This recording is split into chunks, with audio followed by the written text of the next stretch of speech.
everything sports. The Golden State Media Concepts Sports Podcast. Should I say more? From the NFL, MLB, the NBA to MMA, it's all in here. The Golden State Media Concepts Sports Podcast. Listen now.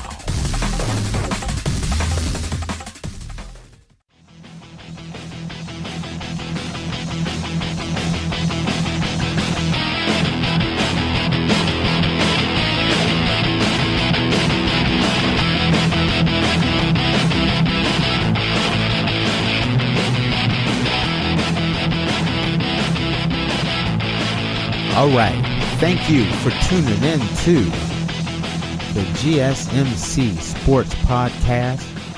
I am your host, Tate, and today we are finally here. It is the NBA playoffs. Golden State Warriors going for the three-peat against the first ever team outside of the United States to ever make an NBA Finals. We got the Toronto Raptors. Game 1 is tonight.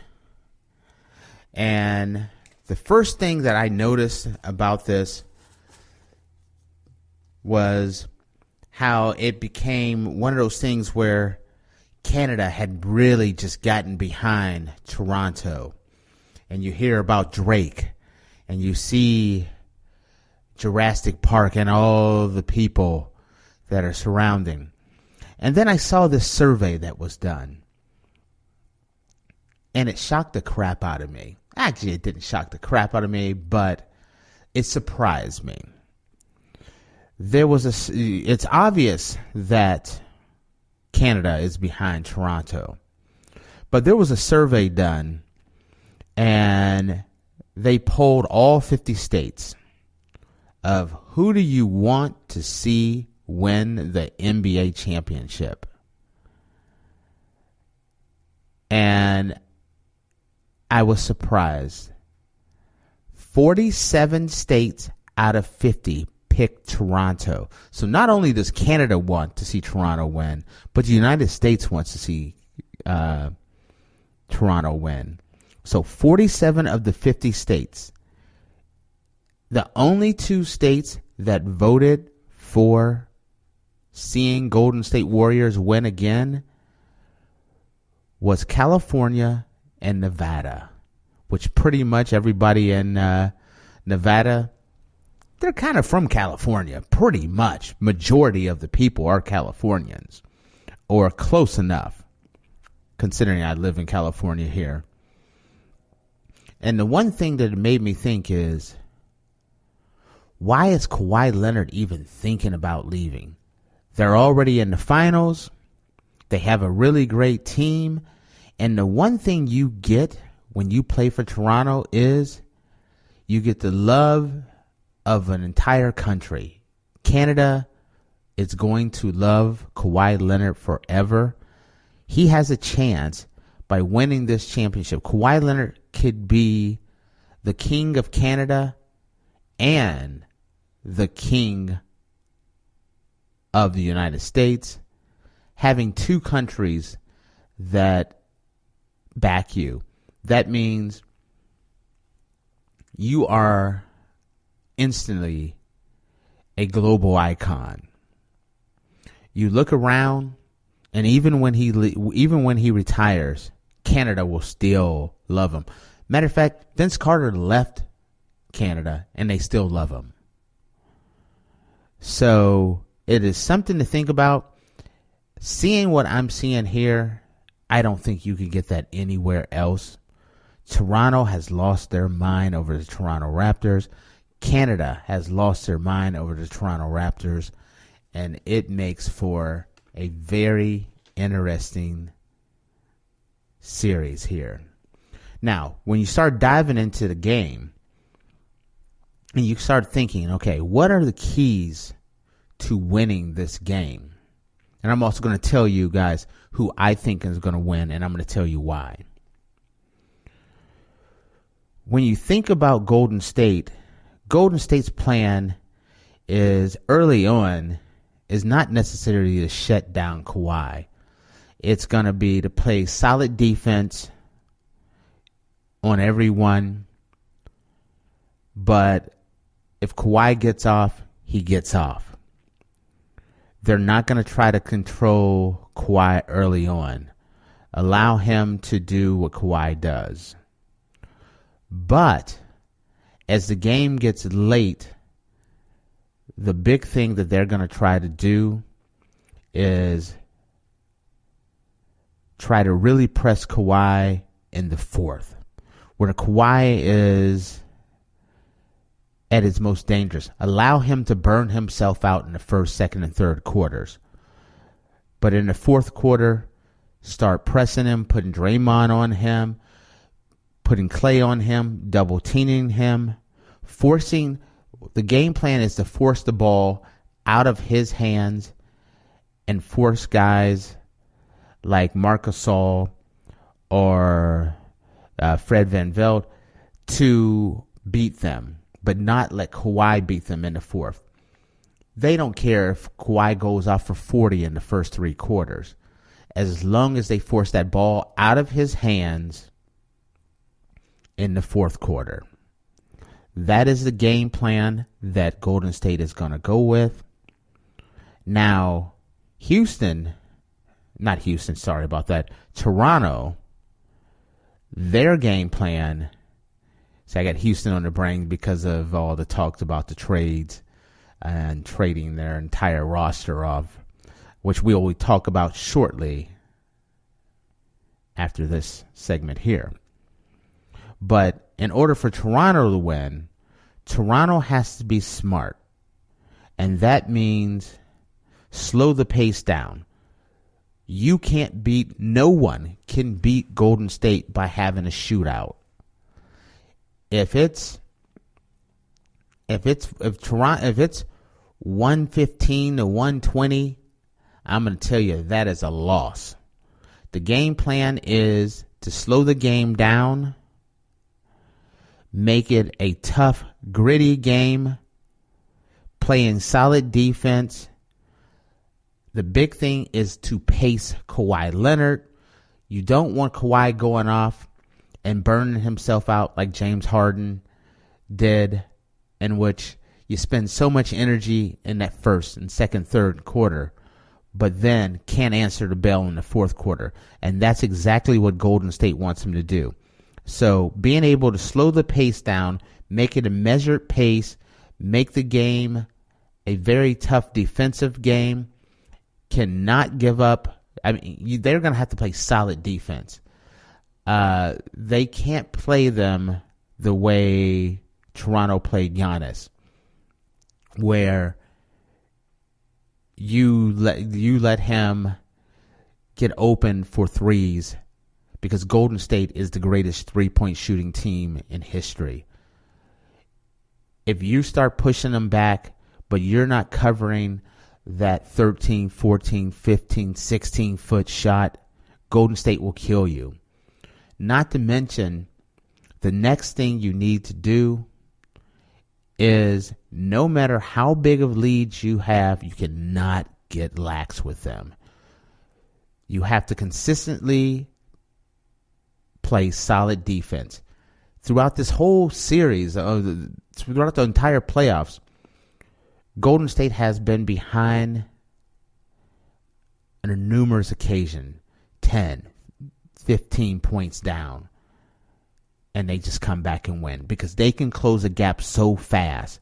Just one little period of time where you're lax, and Toronto can see a big giant lead disappear, just like the Trailblazers saw, just like the Houston Rockets saw.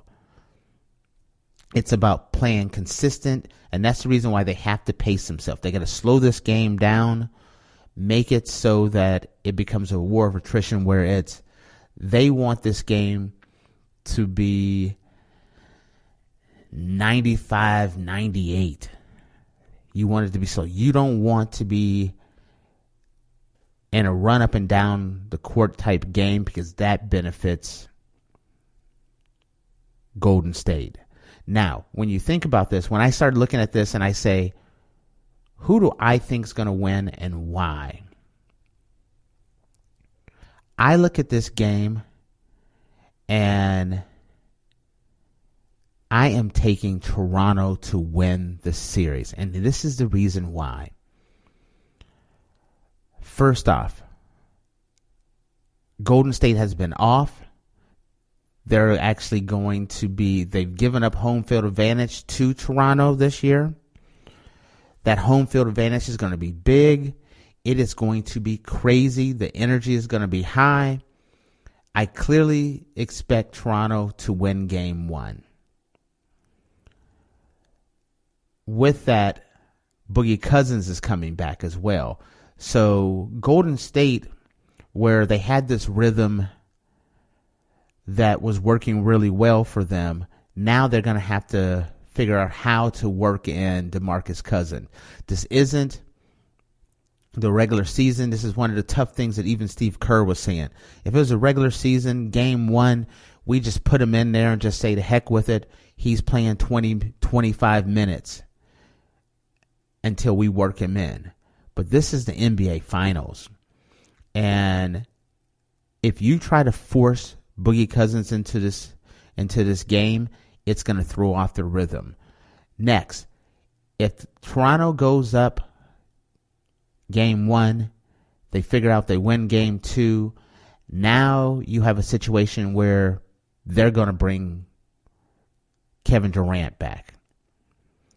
Now you got to figure out how to work in Kevin Durant and DeMarcus Cousins into a team who has been flowing through the playoffs because they haven't been there. So now you're trying to figure out how to work these guys back in. And yes, they have been playing for a while, but these are 7-footers. And they have to work themselves back into game shape. They're both also coming off of lower extremity injuries, which means being able to loosen up joints and muscles, just getting into that rhythm, getting in game shape is going to take longer than the playoffs is going to be around. It's enough to really throw things off. And that's the reason why I am taking Toronto to win in 6 games. Now, with that being said, if Kevin Durant was 100% healthy and DeMarcus Cousins was 100% healthy, they had went through the playoffs and they were totally playing like the Golden State Warriors were playing before the injuries, I would have taken Golden State all day in 5 or 6 games.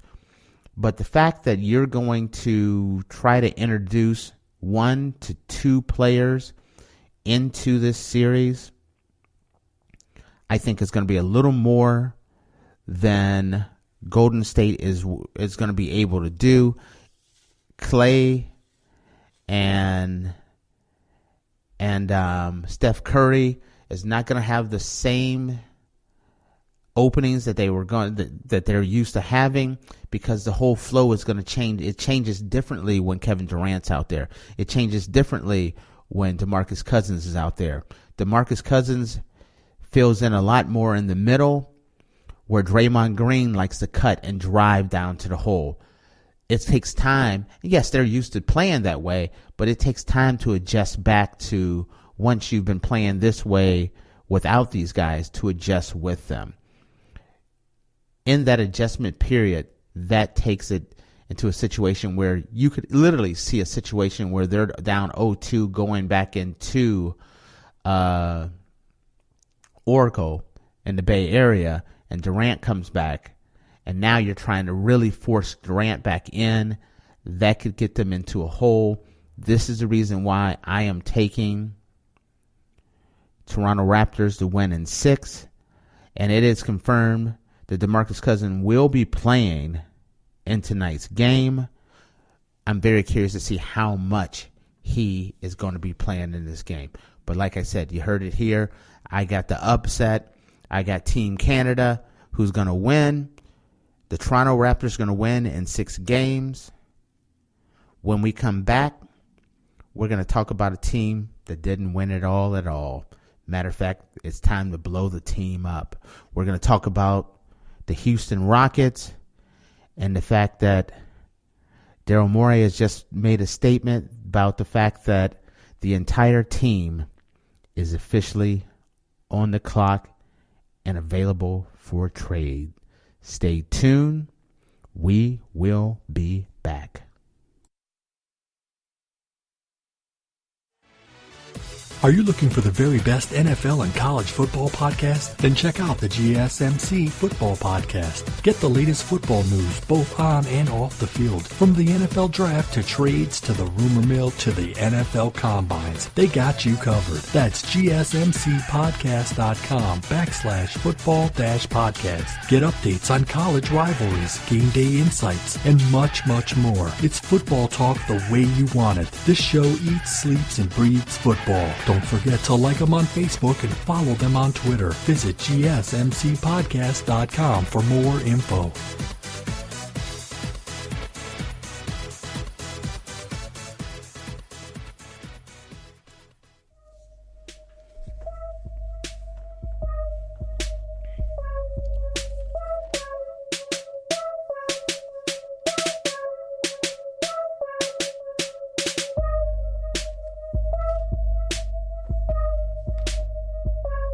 All right, we're back. We were just talking about the Golden State Warriors versus the Toronto Raptors game 1 tonight. I gave you my keys to the game and why I am taking Toronto to win the NBA championship over the Golden State Warriors, stopping them from reaching their three-peat goal. Now, this week, Daryl Morey of the Houston Rockets made a pretty bold statement. He made an announcement that it's come time to make some changes to the team and that all players are up for trade. Chris Paul, James Harden, Clint Capella, PJ Tucker, Eric Gordon, Nene, everybody is up for trade. Now, he did stop as far as say it'd be kind of hard to believe or hard to imagine a situation where they would trade James Harden.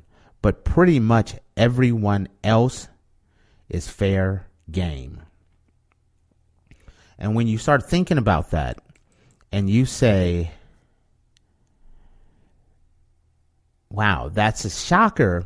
And I look at this and I say, why? Why break this team up? And I know the frustration is they cannot get past Golden State. But I tell you that the best decision is to stay the course. The best decision is to stay the course because there is a very, very good chance that Kevin Durant will not be with the Golden State Warriors next year. That changes the whole dynamic. And the team currently constituted could be good enough to win a championship. Now, one of the things, if I was going to make a change with the Houston Rockets, it would be to get rid of D'Antoni. D'Antoni's system has been proven to fail when it comes to playoff time. I remember looking at Phoenix, couldn't do it. New York couldn't do it. Lakers couldn't do it. That offense, you have to be able to play defense. You have to be able to rein in James Harden. And that's the big problem when it comes to the Houston Rockets when it comes to the playoffs. James Harden has no control. No one teaches him how to play well with others. And what I mean by play well with others is the simple fact that whenever the ball is being handled by Chris Paul, the offense is going through Chris Paul, pay attention, he shuts down. He is not engaged. When they're on defense, he's not engaged. In order to win a championship, you have to be engaged on offense at all times. when you're in the playoffs and you're trying to contend for a championship, you have to play defense. You look at the Warriors and you say, Steph Curry may not be the greatest defensive player, but he tries to play defense. And the rest of the team, it's one of the best defensive teams. It's one of the most underrated things about the Golden State Warriors is the fact that they play solid defense, and they play solid defense for 4 quarters. That's the reason why I say get rid of D'Antoni. Also, another reason why you look around and you say D'Antoni is the best decision. You're not going to get anything for Chris Paul. The only thing you can do is either just get rid of Chris Paul, because when you look at Harden and Chris Paul's contract, next year they count for 70% of the team's salary. The year after that, they count for 71%. The year after that, they count for 73%. Chris Paul, by the time his contract's up, he's 27. He's way past his prime. He's already past his prime. Are you really going? Do you really see anyone that is trying to make a run going to acquire a $140 million contract? When you look at this team and you say the Houston Rockets have one of the highest payrolls, if not, don't quote me on this, but I think they may have the highest payroll in basketball. If not, they're one of the top 3 teams with the highest payroll. But here's the biggest problem when you look at this team. They're the oldest team in the NBA. When you look at the contracts and you say a year, and Chris Paul, there's about $124 million, 3 years left on it for $124 million. You got Chris Paul at $38.5 million. He's already 34. He'll be 35 by the time the season by the time midway through the season. The next year he's 36. He's 37 by the time they finally get out of that contract. It's a poison pill that I don't think there's anyone that's going to want it. James Harden at $37.8 million. He's age 30. But if you trade James Harden, what do you have left with this team? James Harden is not going to go anywhere. The Lakers aren't going to go and say, hey, LeBron for James Harden. I've heard that talked about. There's no way the Lakers are going to do that. So when you look at that, James Harden is staying. Chris Paul is staying because no one's going to want Chris Paul. He's an older player with $124 million left on his contract, and he's lost 2 or 3 steps. The attractive one is Clint Capella at $16.4 million, 25 years old. That is your most attractive piece. But he's also the piece that is the most attractive, but he's also the most promising piece. At only $16.4 million, he's under multiple years contract, young. Why would you get rid of Clint Capella? Eric Gordon at 14.1, he's 31 years old. PJ Tucker is an attractive piece. He's 34. But only $8.3 million. That's an attractive contract.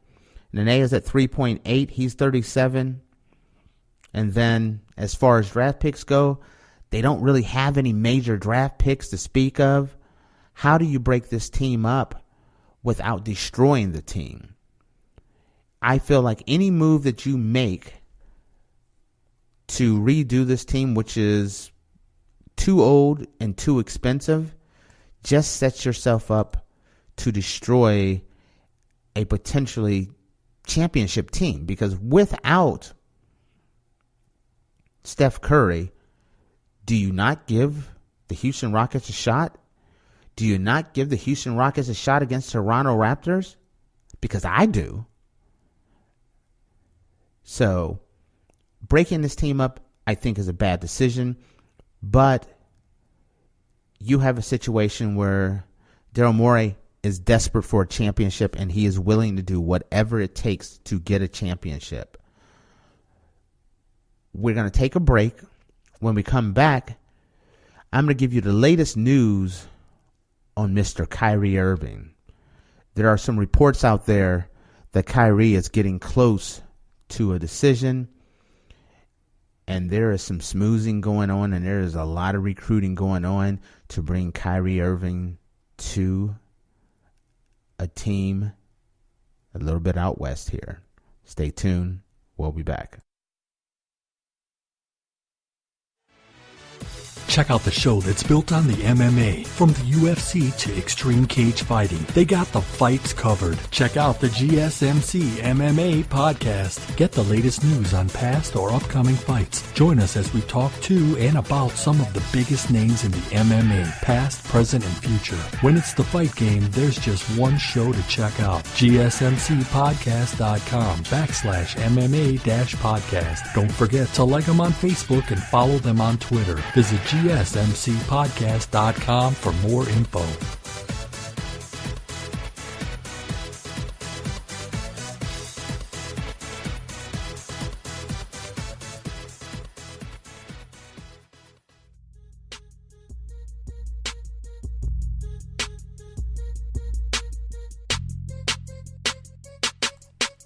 All right.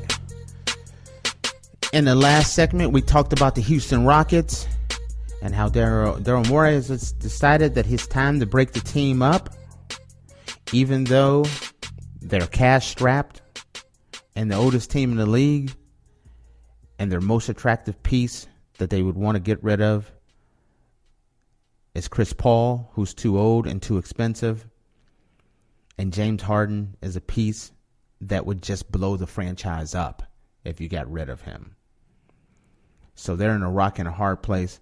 I suggested getting rid of D'Antoni, the coach. Speaking of changes to an organization,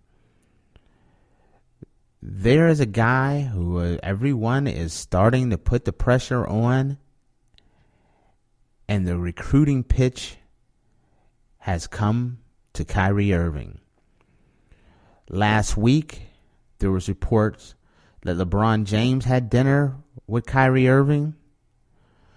Magic Johnson talked about how he would like to see Kyrie Irving come to the Los Angeles Lakers. And now the word comes out that Kyrie Irving's mentor, the guy he looks up to the most, is now recruiting Kyrie to come to the Los Angeles Lakers. That is Kobe Bean Bryant, the Black Mamba. The one person that has a lot of say, and he has a lot of Kyrie Irving's respect, is Kobe Bryant. He's talked about that Mamba mentality many a times.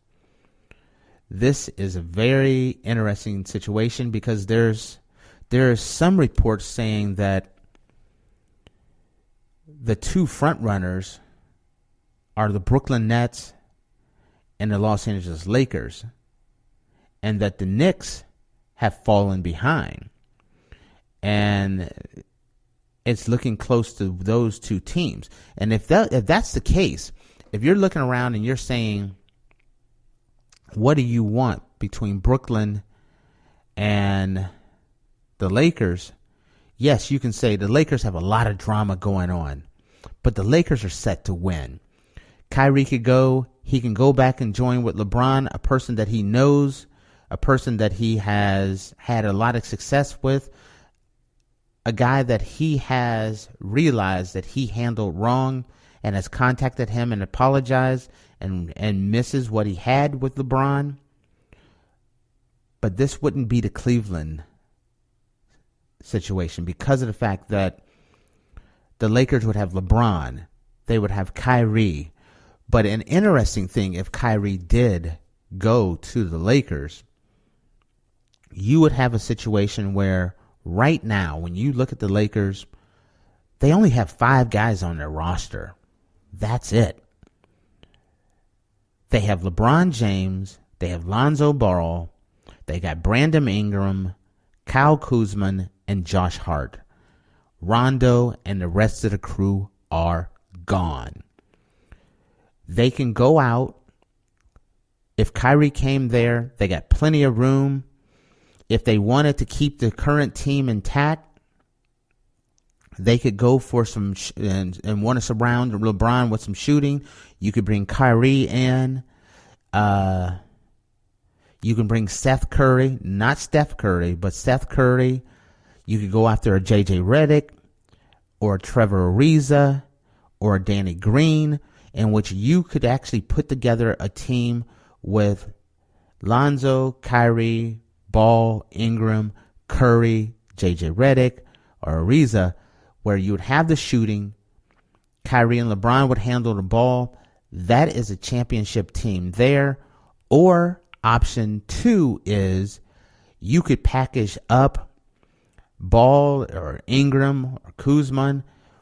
You can pack in the 4th pick. You could either put 1 or 2 of them. You could get 2 or 3 of them. You could package them all and end up with their own personal big 3, which a number of executives are starting to think. There's been word that a number of executives are starting to think that the Lakers will get a big 3, that they're going to get Anthony Davis, Kyrie, and LeBron James in Los Angeles. And then that is a championship team to speak of. We're going to take another break. When we come back, we're going to talk about Anthony Davis, because we were just talking about how he would be the perfect fit. Well, when we come back, we're going to talk about that. Stay tuned, and we'll be back. Tired of searching the vast jungle of podcasts? Now listen close and hear this out. There's a podcast network that covers just about everything that you've been searching. Hey! The Golden State Media Concepts Podcast Network is here. Nothing less than a podcast bliss with endless hours of podcast coverage.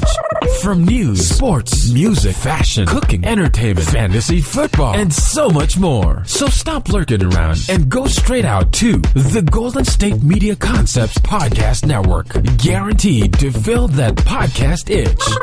Whatever it may be. Visit us at www.gsmcpodcast.com. Follow us on Facebook and Twitter, and download us on iTunes, SoundCloud, and Google Play.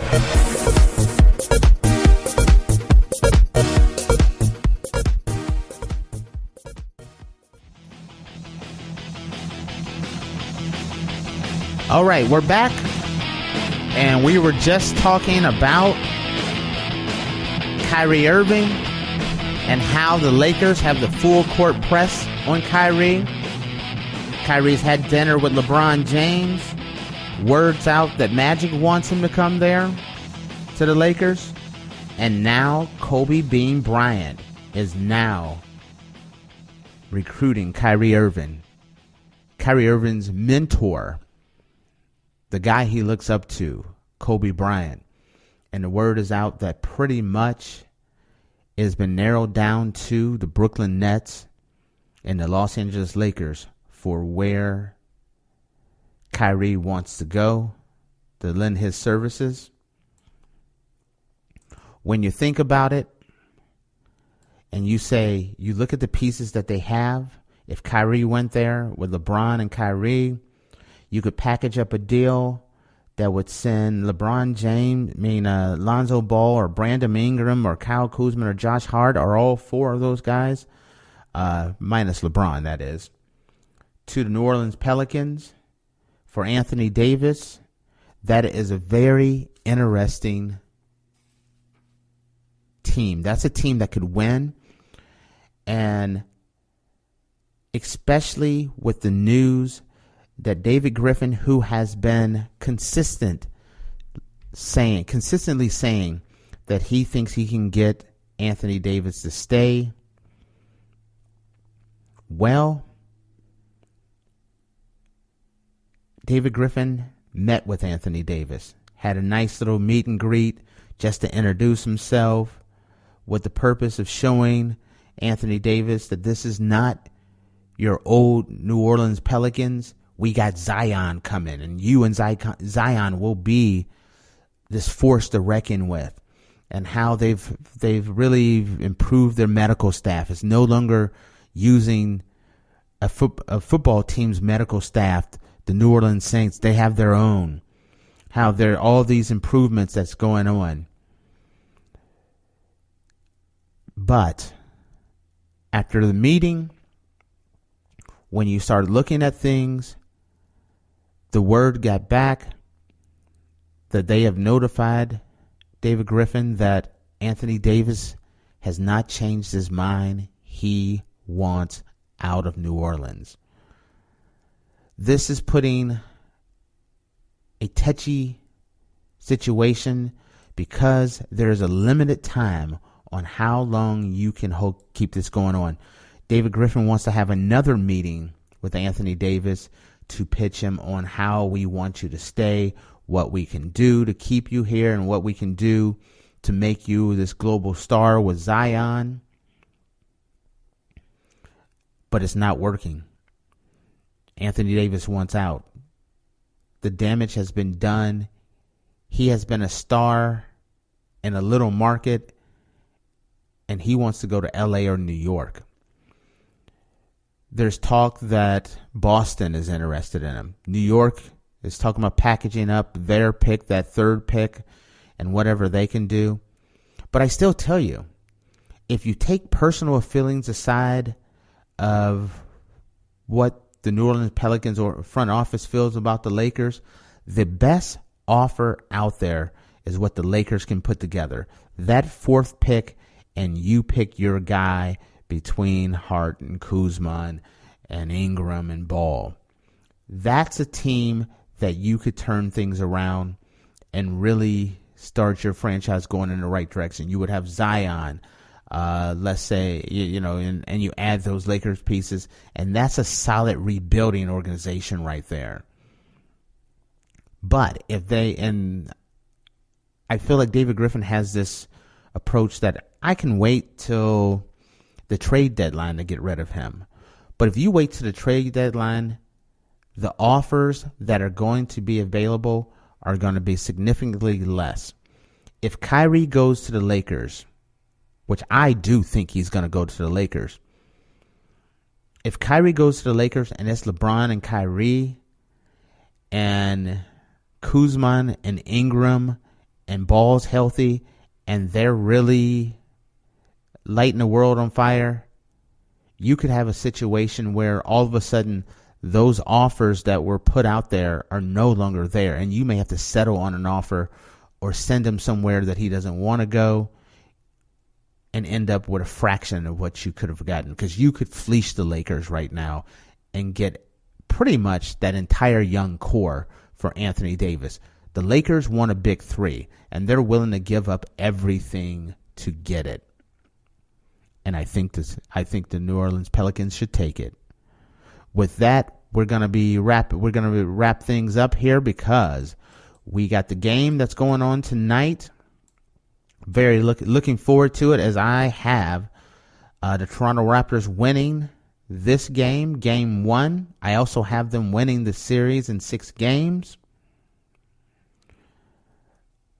I'll be back on tomorrow to tell you if I was right or wrong. No matter what, I'll be here. With that, enjoy the game, and we'll talk tomorrow. Have a good night. You've been listening to the Golden State Media Concepts Basketball Podcast, part of the Golden State Media Concepts Podcast Network. You can find this show and others like it at www.gsmcpodcast.com. Download our podcast on iTunes, Stitcher, SoundCloud, and Google Play. Just type in GSMC to find all the shows from the Golden State Media Concepts Podcast Network, from movies to music, from sports to entertainment, and even weird news. You can also follow us on Twitter and on Facebook. Thank you, and we hope you have enjoyed today's program.